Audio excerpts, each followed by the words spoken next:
Buenas tardes, bienvenidos a esta segunda aula virtual de métodos de estudio para el desarrollo del pensamiento y la lengua 2. Aquí tenemos nuestra sesión de este día. En primer lugar, pues vamos a hablar acerca de la alfabetización informacional. Dentro de esta alfabetización, pues vamos a hablar acerca de la selección y búsqueda de información. También vamos a tratar el tema de validación de fuentes. Vamos a dar además un segundo repaso de APA y vamos a dejar un espacio para aclarar dudas. Para los alumnos que se vayan integrando a esta sesión virtual, pues también vamos a dejar un espacio, ¿sí? Para poder dar un cierre a nuestro curso. ¿Qué sería la alfabetización informacional? Es saber cuándo y por qué necesitamos información, dónde la podemos encontrar, cómo la podemos evaluar, utilizar y comunicar de manera ética.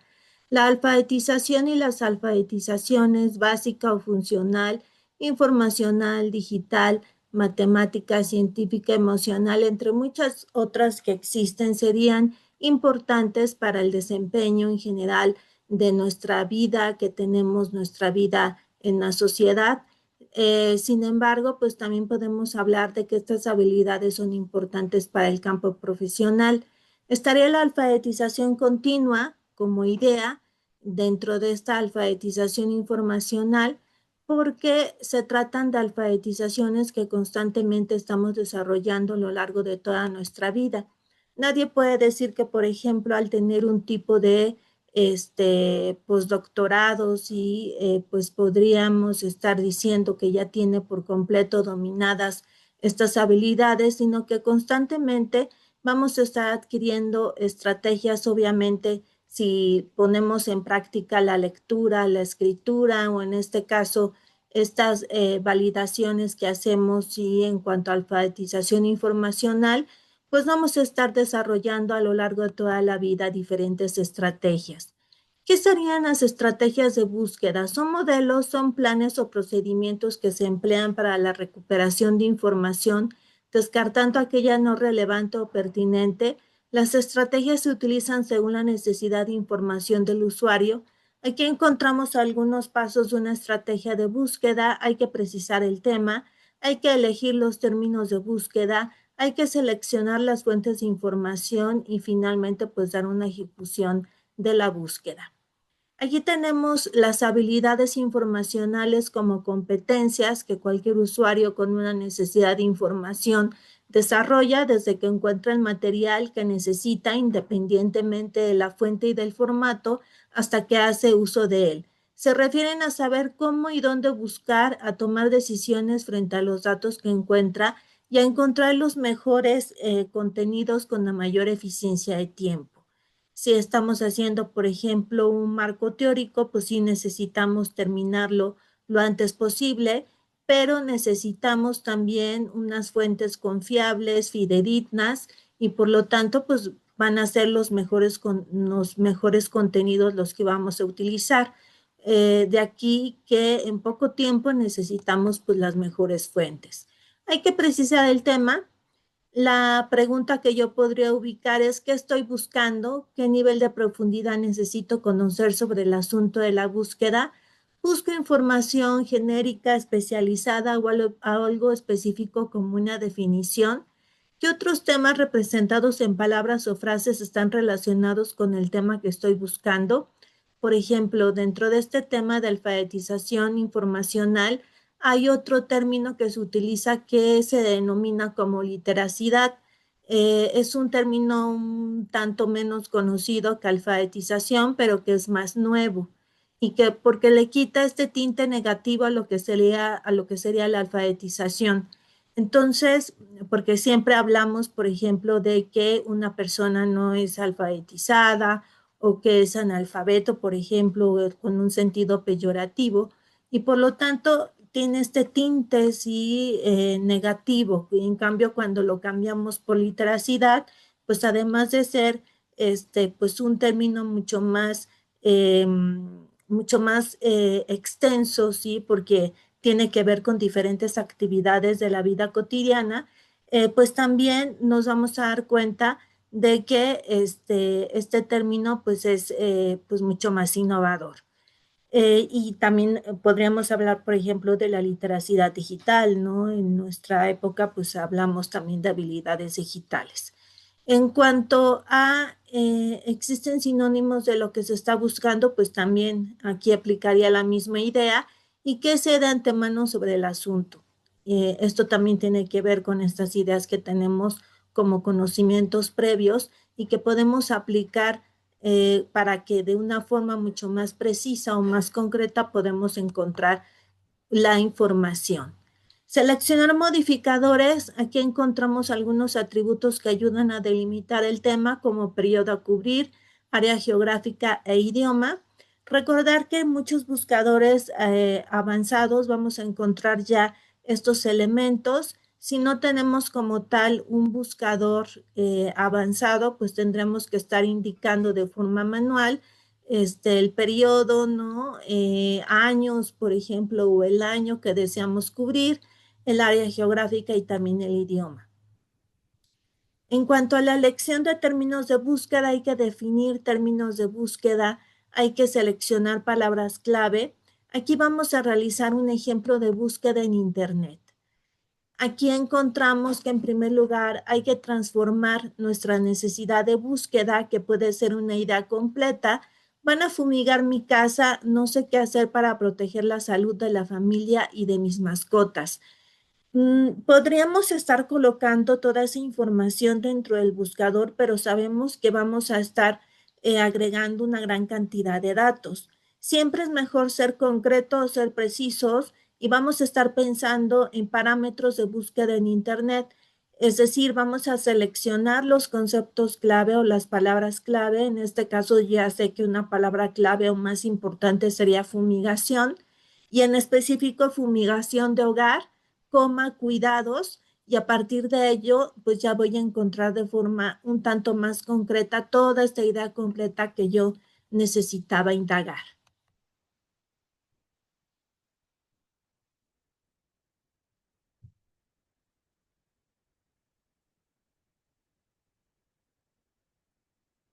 Hay que elegir palabras clave, hay que seleccionar el vocablo oportuno para encontrar la información, siguiendo con el ejemplo anterior, el término más importante de tu idea completa es fumigar.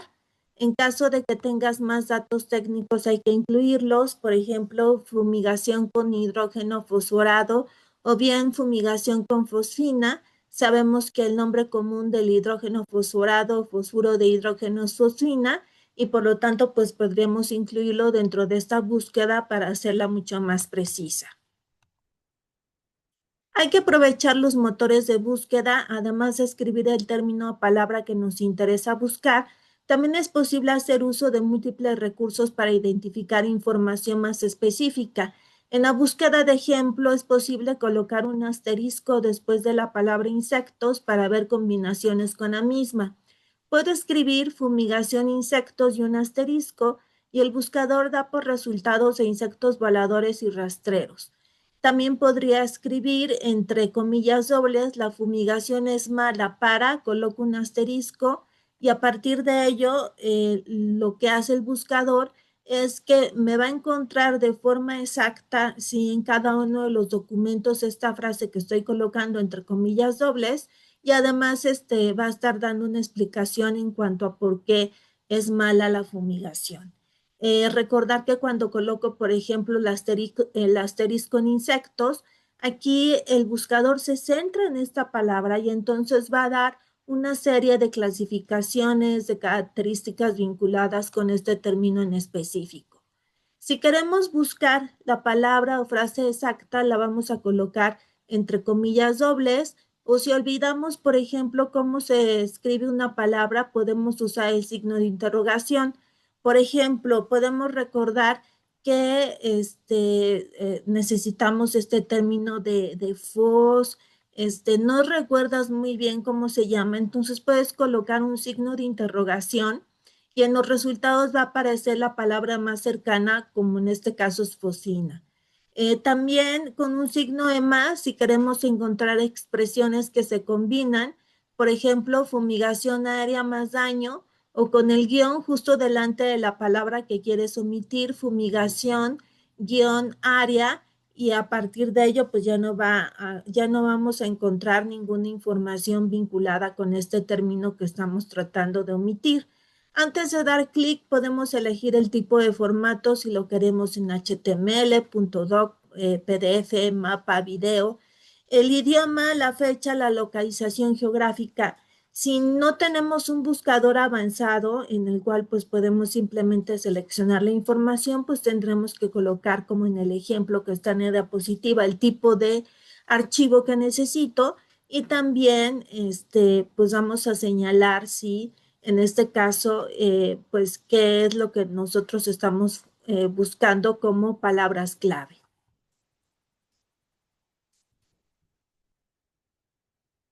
Hay que evaluar los resultados. Cualquier búsqueda te da miles de resultados ordenados de manera aleatoria o interesada.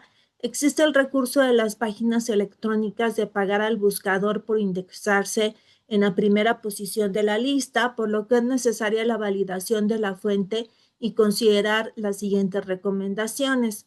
Hay que confiar en sitios que son conocidos, considerar las recomendaciones de las terminaciones .edu, .org, .gov que se encuentran relacionados con otras páginas o aquellas páginas sí, que se encuentran relacionadas con otras páginas reconocidas. De esta forma lo podríamos validar. Recordar que cuando se trata de una página cuya terminación es .edu, pues se refiere a alguna página o institución sí, educativa. Encontramos que cuando se refiere a .org, pues puede ser un organismo internacional, o .gov a una página de gobierno. Nos vamos a fijar en aquellas páginas que colocan el nombre del autor y las referencias de su contenido. Aquí podemos aplicar la validación de la fuente electrónica por medio del autor y su experiencia, así como el análisis de la pertinencia de las referencias utilizadas. Recordar que cuando nosotros hacemos una validación de la fuente, tenemos que buscar, sí, en Internet, pues cuál sería la formación de este autor. También tendremos que buscar cuál es la experiencia del autor en estos temas, ¿sí? Pues si, por ejemplo, ha publicado otros artículos o si tiene publicados libros y etcétera. Entonces, a partir de ello, nosotros podemos validar cuál es la experiencia, así como el análisis de la pertinencia de las referencias utilizadas, ¿no? Por lo regular, nos vamos a dar cuenta si son actuales, ¿no? Si tienen unos 3 años de antigüedad de la fecha, y también cuando nos referimos a la fuente.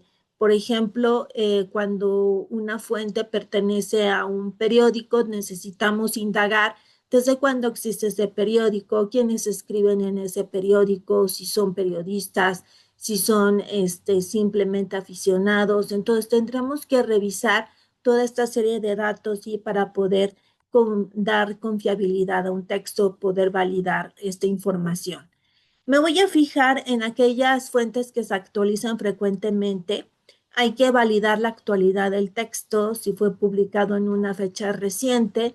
Hablamos de que un texto es reciente cuando tiene unos 3 años de antigüedad a la fecha. Me voy a fijar en aquellas páginas que atienden con rapidez y se les escribe, que tienen un diseño profesional y manejable, que aclaran las normas de uso y que se vinculan con otras páginas web conocidas. Aquí tenemos un ejemplo de una validación de fuentes. Vamos a estar colocando, sí, como tal el autor, la fuente y fecha o actualidad. En este caso, pues vamos a buscar información acerca del autor. Entonces, como tal, lo buscamos en Google, sí, buscamos información de este autor, encontramos que es un docente e investigador de ciencias humanas y religiosas de la Universidad Católica de San Antonio, España. Según el criterio de fuente, pues buscamos de dónde surge, ¿no? Esta página de Dialnet, que es donde encontramos publicado, sí, este texto, y se trata de una base de datos gratuita en la cual pues cualquier persona pues puede buscar información. Sin embargo, es una fuente de datos gratuita que está muy bien cuidada, ¿no? La maneja la Universidad de La Rioja, España, y es uno de los mayores portales bibliográficos que da acceso abierto a contenidos científicos. De acuerdo a la fecha de publicación, la fuente no es tan actual, sin embargo, en su bibliografía muestra que utilizó autores que son referentes importantes del tema tratado. Algo que debemos de hacer también es revisar las referencias que está utilizando el autor o los autores. De esta forma nos podemos dar cuenta si está utilizando autores importantes y vinculados con el tema, si está utilizando fuentes actuales o novedosas, o incluso si hay cierto nivel de creatividad en cuanto a los textos utilizados. En conclusión, la confiabilidad de este texto es media debido a que no es tan actual. Sin embargo, pues esto no trae ningún problema porque podemos incluso buscar fuentes más nuevas vinculadas con este tema. Otra recomendación es utilizar Google Académico si necesitamos textos, resúmenes y citas de revistas científicas e investigaciones. Podemos utilizar este buscador. Podemos crear alertas donde se envía un correo electrónico cuando existen nuevos documentos sobre el tema que nos interese. Simplemente necesitamos un correo de Gmail y vamos a ir a alertas y a partir de ello podemos hacer la configuración del tema de acuerdo a lo que estamos buscando. Otros criterios, pues sería buscar información en la biblioteca UPAE, recordar que aquí ya tenemos las bases de datos necesarias, únicamente pues se trata de hacer una búsqueda dentro de la misma. Recuerden que únicamente deben de estar utilizando su ID, su contraseña, y estarían también otros ejemplos de tesis en línea. En antaño, cuando nos pedían realizar para alguna investigación, sí, una revisión de diferentes investigaciones respecto a ese tema, pues teníamos que ir a la universidad, sí, de forma física, ¿no? Encontrar cada uno de los textos. En la actualidad, pues sabemos que ahora encontramos las tesis digitales en la mayoría de las universidades importantes y a partir de ello, pues podemos hacer uso de las mismas. Estaría, por ejemplo, tesis en línea de la UNAM, de la UAN y PN, y así encontramos en diferentes universidades. Estaría, por ejemplo, en la Universidad de Navarra estas tesis doctorales y de tesinas que también podríamos estar utilizando o también por parte de la UNAM estaría ese cielo que maneja precisamente la UNAM, que es otra base de datos gratuita similar a Dialnet. Sí, Dialnet, como ya lo había mencionado en el ejemplo, pues se trata también otra base de datos gratuita. Cualquiera puede hacer una búsqueda así de datos. La recomendación en cuanto a estas bases de datos es que se registren. Si bien pueden hacer una búsqueda sin estar registrados, pero siempre se sugiere el registrarse porque a partir de ello ustedes pueden utilizar esta opción que es de que les envíen a su correo electrónico cada una de las fuentes más actuales vinculadas con el tema que ustedes están indagando. Esto les ahorra bastante tiempo y Dialnet es manejada por la Universidad de La Rioja en España. Y pues bueno, aquí vamos a dar un repaso del formato APA. APA es un modelo de citación y registro de fuentes para la presentación de trabajos escritos. Cuando una fuente es un libro, los datos que vamos a colocar sería el apellido paterno del autor. En este caso se trata de un apellido compuesto, por eso parecerían que son dos, pero no, se trata del apellido paterno del autor, la inicial de su primer nombre, el año de publicación, entre paréntesis, el título del texto y al final el nombre del editorial. Hay un dato que ya se eliminó sería el lugar de publicación. Si tuviéramos otros datos como por ejemplo el número de edición se coloca a partir de la segunda edición. Si mi libro pertenece a la primera edición, entonces no colocamos este dato y entre paréntesis también se colocaría después del título del libro el volumen. De un documento en línea, nuevamente los datos que debo de colocar sería el apellido paterno del autor seguido de coma, la inicial de su primer nombre. Si son varios autores, pues voy a estar dividiendo por medio de punto y coma cada uno de los autores. Antes del último autor voy a estar señalando la conjunción y. Después voy a indicar la fecha de revisión o la fecha de publicación, el título del trabajo, si pertenece, por ejemplo, esta revista, a alguna revista en específico con un nombre como tal, pues vamos a colocar el nombre de esta revista en cursivas.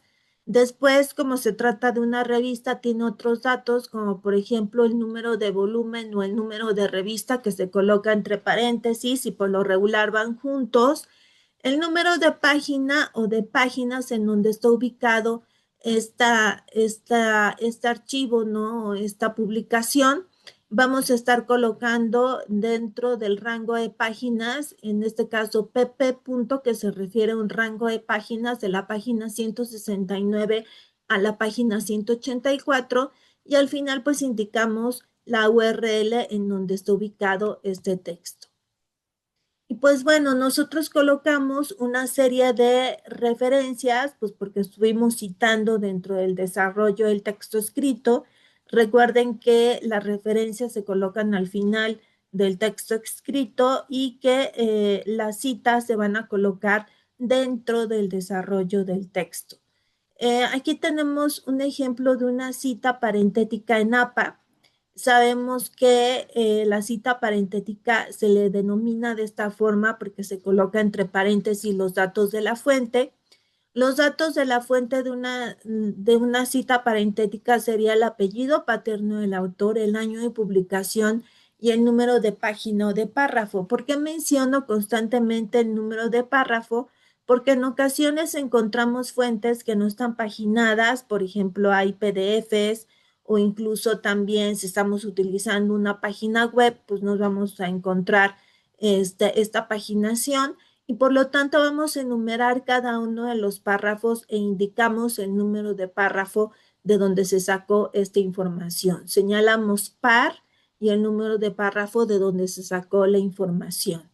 Cuando se cita, en este caso, de una forma narrativa, pues vamos a dar mayor énfasis al autor porque se coloca en primer lugar el apellido paterno del autor, seguido de el año de publicación, la cita como tal, en este caso es una cita textual corta, y al final el número de página o de párrafo. Simplemente recordarles y que dentro de la cita textual larga, ahí ya encontramos diferencias, me voy a regresar, porque ya se estaría colocando un espacio, sí, o sangría, vamos a estar colocando el fragmento o idea de donde se sacó esta información y al final señalamos el número de página o el número de párrafo. Esto es porque es una cita textual. Es decir, que se trata de una cita que nosotros retomamos como tal, tal y como estaba en el original, por eso es textual, a diferencia de la cita parafraseada, que es cuando nosotros la explicamos con nuestras propias palabras. Aunque sea una cita parafraseada, también debemos de colocar los datos de la fuente. Sí, esto sería muy importante para evitar el plagio, porque de otra forma, si colocamos información de otras fuentes y no las citamos, pues incurrimos en esta práctica del plagio que, bueno, como sabemos, pues no se permite en la mayoría de las universidades. Pues bueno, pues aquí tenemos este espacio para aclarar dudas, como en este caso, pues no hay integrantes dentro de la sesión, pues les dejo este espacio abierto para que si tienen alguna duda con respecto al tema que hemos estado analizando en este momento, pues puedan compartir sus dudas a mi correo electrónico de gabriela.centeno@upae.mx o bien por medio del foro de dudas, pues también pueden compartir sus dudas o preguntas. Me gustaría que incluso estando en casa, si realicen, al estar viendo esta exposición, realicen esta reflexión, sí, acerca de qué se llevan del curso. Recordar que cuando nosotros reflexionamos acerca de lo que aprendemos, por lo regular identificamos áreas de oportunidad.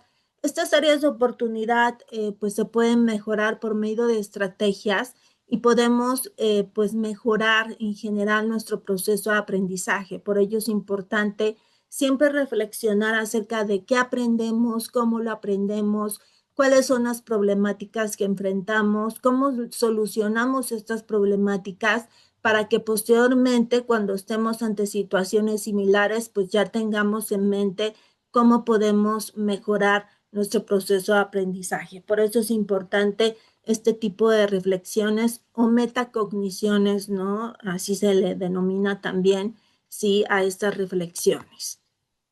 Y pues bueno, muchas gracias por estar escuchando esta grabación. Espero que te sirva, sí, yo sé que es información importante. Sabemos que es una habilidad, sí, la alfabetización informacional o literacidad informacional sería una habilidad muy importante, sí, para desarrollarnos en el mundo actual.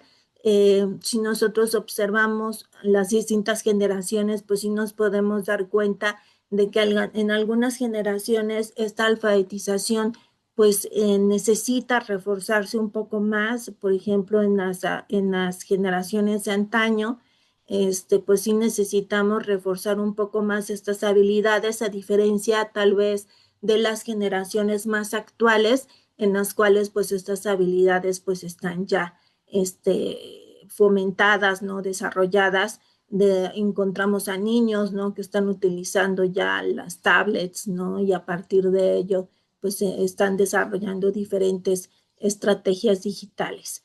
Entonces es algo que nos permite en general vivir, ¿no? Desarrollarnos plenamente y no solamente dentro de un ámbito profesional, pues va a ser requerida estabilidad, sino en general para poder desarrollarnos como seres humanos. Pues bueno, aquí está la importancia entonces del tema. Espero que no olviden si poner en práctica cada uno de los conocimientos que ustedes adquirieron.